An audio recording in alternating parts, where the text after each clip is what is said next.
বিসমিল্লাহির রহমানির রহিম। যে আমলে মাফ হয় জিনার গুনাহ। আজকে আমরা এমন 2 রাকাত নামাজ এবং এমন একটা আমলের কথা বলবো, যে আমলটা আপনি যদি করতে পারেন তাহলে জীবনে জিনার মতো এত ভয়াবহ গুনাহ করে থাকেন তাহলে নিশ্চয়ই আল্লাহ তাআলা তো ক্ষমা করে দিবে। জিনা শুধু কারোর সাথে শারীরিক সম্পর্ক করা নয়, জিনারও বিভিন্ন প্রকারভেদ আছে। 1. চোখের জিনা, 2. হাতের জিনা, 3. অন্তরের জিনা, 4. জিহ্বার জিনা বা মুখের জিনা। জিনা ভিন্ন প্রকার হতে পারে। নিজের স্ত্রী ব্যতীত অন্য মহিলার সাথে জৈবিক চাহিদা পূরণ করাকে যৌনাঙ্গ চাহিদা বলে। এছাড়া চোখের জিনা হচ্ছে মাহরাম ব্যতীত অন্য মহিলার দিকে কামনার দৃষ্টি নিক্ষেপ করা। মুখে এবং জিহ্বার জিনা হচ্ছে কামভাবে কথা বলা। অবিবাহিত ব্যভিচারীর শাস্তি 100 বেত্রাঘাত এবং বিবাহিতের শাস্তি হচ্ছে রজম অর্থাৎ কোমর পর্যন্ত পুঁতে পাথর মেরে হত্যা। উল্লেখ্য, দেশের শাসক বা তার প্রতিনিধি কেবল এই শাস্তি কার্যকর করতে পারেন। জেনা ব্যভিচার কবিরা গুনাহ, তওবা ব্যতীত এ গুনাহ মাফ হয় না। ব্যভিচার ব্যক্তি ওই গর্হিত কর্ম থেকে ফিরে আসার জন্য অনুতপ্ত হয়ে খালেস অন্তরে তওবা করলে আল্লাহ তাআলা সেই তওবা কবুল করবে ইনশাআল্লাহ। একটা হাদিস বলি। একবার নবী করিম সাল্লাল্লাহু আলাইহি ওয়াসাল্লামকে একজন ব্যক্তি খুব হতাশার স্বরে বলতে আরম্ভ করলো, ইয়া রাসূলুল্লাহ, আমি জিনা করে ফেলেছি, আল্লাহ কি আমাকে মাফ করবেন? তখন নবী করিম সাল্লাল্লাহু আলাইহি ওয়াসাল্লাম বললেন, তুমি কি নামাজ পড়ো? তখন ওই লোকটি বলল, হ্যাঁ, আমি তো নামাজ পড়ি। তখন নবীজি সাল্লাল্লাহু আলাইহি ওয়াসাল্লাম ওই লোককে উদ্দেশ্য করে বলতে লাগলেন, নিশ্চয়ই নামাজ অন্যায়, অত্যাচার, অবিচার ও অশ্লীলতা থেকে রক্ষা করে। নবীজি সাল্লাল্লাহু আলাইহি ওয়াসাল্লাম তাকে নামাজ পড়ার একটা সাজেশন কিন্তু দিলেন, তাকে উপদেশও দিলেন।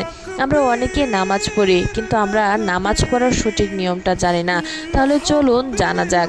আল কোরআনে আল্লাহ তাআলা বলে দিয়েছিলেন যে, তোমরা যদি নিজেদের প্রতি জুলুম করে থাকো, কোনো অন্যায় বিচার করো, পাপ কাজ থেকে দূরে না থাকো, তোমরা আমার রহমত থেকে, আল্লাহর দয়া থেকে নিরাশ হইও না। সুতরাং আপনি যত বড়ই পাপ করেন না কেন, আল্লাহ তাআলা কিন্তু আপনাকে নিরাশ হতে নিষেধ করেছেন। কিন্তু সাবধান, যে আপনি একবার পাপ করেছেন, ক্ষমা চাইছেন, আবার সেই একই পাপ করছেন, ক্ষমা চাইছেন, এই যে বারবার পাপ করে আল্লাহ তাআলার নিকট ক্ষমা চাচ্ছেন, কিন্তু আপনার অন্তরকে শয়তান কুমন্ত্রণা দিয়ে আপনার দ্বারা বারবার পাপ করাচ্ছে।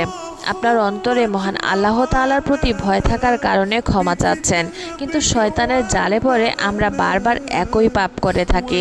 মহান আল্লাহ তাআলা বলেছেন, যারা তওবা করে এবং আমার দিকে ফিরে আসে আমি তাদেরকে পছন্দ করি। আপনি যতই জঘন্যতম কাজই বা পাপ করে থাকেন না কেন, আপনি যতই ওই পাপের প্রতি অনুতপ্ত বোধ করবেন এবং সব কিছু মহান রব দেখছেন, এটা চিন্তা করে সুন্দর করে অজু করে 2 রাকাত নামাজ আদায় করুন এবং আল্লাহ তাআলার কাছে এমনভাবে তওবা করেন যেন আল্লাহ তাআলা আপনাকে ক্ষমা করে দেন। আল্লাহ তাআলা ক্ষমা করে দিতে বেশি পছন্দ করেন। আমরা তওবার সঠিক নিয়মটা জানি না। আমরা মনে করি আস্তাগফিরুল্লাহ রাব্বি মিন কুল্লি যামবি ওয়া আতুবু ইলাইহি লা হাওলা ওয়ালা কুওয়াতা ইল্লা বিল্লাহিল আলিয়্যিল আযীম, এটা পড়লেই তওবা হয়ে গেল। বিষয়টা কিন্তু তা না। আপনি যে পাপ কাজ করেছেন সেটার জন্য আপনাকে অনুতপ্ত হতে হবে। 2. ওই পাপের জন্য আল্লাহ তাআলার নিকট বিশেষভাবে ক্ষমা প্রার্থনা করতে হবে। 3. মৃত্যুর আগ পর্যন্ত আপনি আর ওই একই পাপ কাজ আর কোনোদিনই করবেন না, এটার জন্য প্রতিজ্ঞাবদ্ধ হতে হবে। অর্থাৎ তওবা করার 3টা মূল শর্ত। আপনি মহান রবের কাছে মোনাজাত করবেন, হে আমার রব, আপনি সর্বশ্রেষ্ঠ ও সর্বশক্তিমান ও দয়ার সাগর, আপনি আমাদের রিজিক দাতা।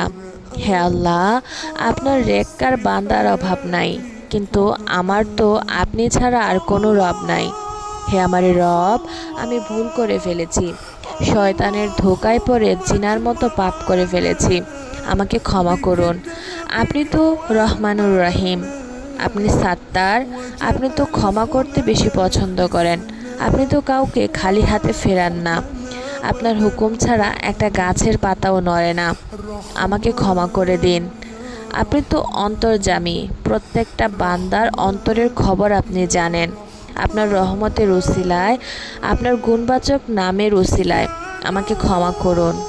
আপনার দিন ও নবী করিম সাল্লাল্লাহু আলাইহি ওয়াসাল্লামের সুন্নত মোতাবেক জীবন অতিবাহিত করার তৌফিক দান করুন। আমিন। এভাবে যদি আপনি মোনাজাত করতে পারেন এবং তওবা করার পূর্ব শর্তগুলো পালন করতে পারেন, তাহলে অবশ্যই আল্লাহ তাআলা আপনি যত বড়ই গুনাহ করে থাকেন না কেন তিনি ক্ষমা করে দিবেন, কারণ তিনি পরম ক্ষমাশীল ও দয়ালু।